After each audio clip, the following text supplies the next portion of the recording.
So on the internet, people are saying that Chick-fil-A has cocked. But those of you who watch my channel know that they have cocked years ago. And it's important to point out why we're even discussing about Chick-fil-A to begin with. You see, people like me, who don't live into the progressive United States of America, were absolutely bewildered when this corporation made the news. And the reason for it was that they were donating money to a couple of Christian organizations, like the Salvation Army. And at the time, the mainstream media, as well as the progressive forward-thinking activists, found it to be beyond the pale. So they started harassing the company. I remember human chains formed in front of it. Jack Dorsey was actually bullied on Twitter, on his own platform at the time. Because during Pride Month, he committed blasphemy by taking a picture with a Chick-fil-A sandwich. So this is why the company became into the public spotlight. And it's interesting that unlike now when we see the media running defense for Bud Light and Target, at the time the media was encouraging what was happening to Chick-fil-A. And what's interesting is that, I don't know if this is true or not, but according to Smash Balls, Chick-fil-A had sales double when they stood up for biblical marriage, because apparently there are 82 million evangelical Christians in the United States. So I guess the controversy, when it was in the papers that Chick-fil-A is donating money to the Salvation Army and stuff like that, it actually increased their sales. But you gotta understand the progressive way of doing business now.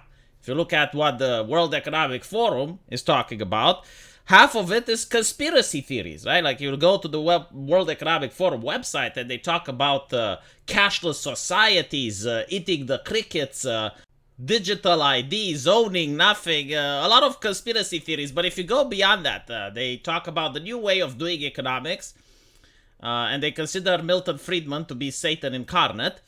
But the more progressive way of doing economics is to not care about the customer, but instead you should care about the investor. And in a way it makes sense because the investor, when they give you money, you know exactly how much they give you. You know that you do get the money. Meanwhile, the customer is a fickle individual. You upset him, he may not purchase. Even if you have a good product, he may not buy. You don't know exactly how much money you're going to make, right? So a lot of these companies, they're looking towards the investors. And they want to please the investor rather than please the customer. So the investor wants ESG, economic, social, and governance, which is a term that's becoming more and more prominent now as it's finally getting into the public spotlight and people are discussing about it. But this is basically what it is. And it's interesting to point out why these companies end up cocking. They end up cocking because from the outside, it looks like it doesn't make sense. You have a couple of angry people on Twitter and a couple of news articles, and the company gives into the pressure. So it doesn't really make sense why it's happening, because you're looking at it and there's like so much grassroots support. It's like, if this is true, like the sales double, why would they decide to backpedal? And the reason is that left-leaning ideology and left-leaning people have moved cancel culture to an art form.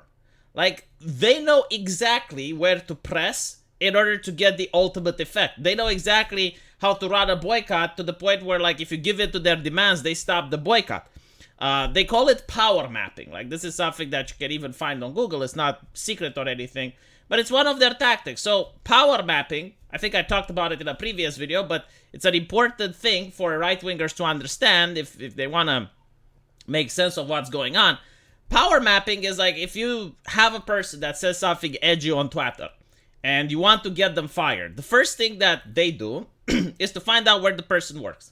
So they will try to dox the person, find out where they work, and then contact their HR or their boss.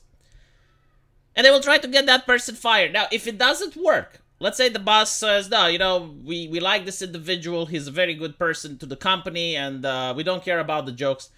Then they will try to find out things about that company, like maybe it rented a building somewhere, so they have to pay rent. And then they contact the landowner, and they say to the landowner, hey, do you know that you are renting a space to a person that has a Nazi in his company, right? And then the landowner is now pressured. So eventually, the landowner calls the company boss and tells him, it's like, look, we're not going to do business. We're not going to allow you to keep using the space unless you fix this problem. So as you can see, this is what power mapping is. It basically means that every person has their livelihood depending on someone else.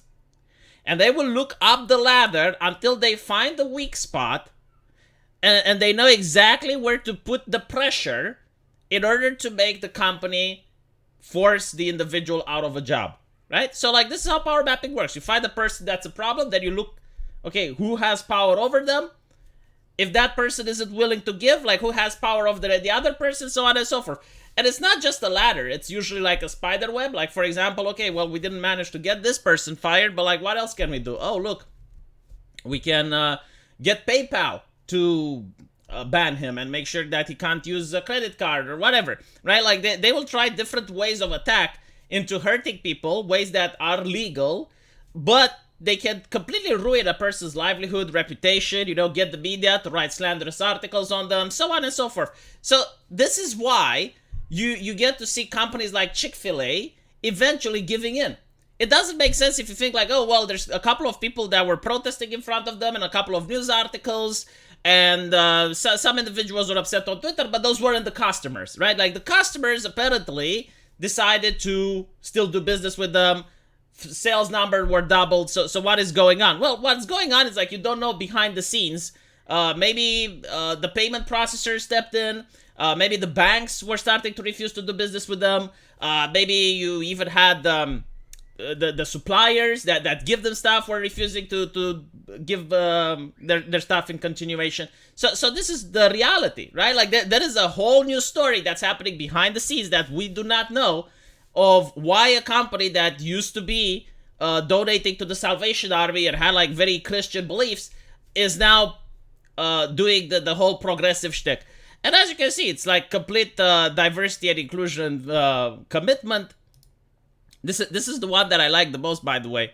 The buzzwords, like, we do not discriminate based on sex, race, color, religion, national origin, ancestry, citizenship, pregnancy, age, physical and mental disability, genetic information, marital status, medical condition, sexual orientation, gender, and gender identity, amen, why don't they just say, we don't discriminate, period?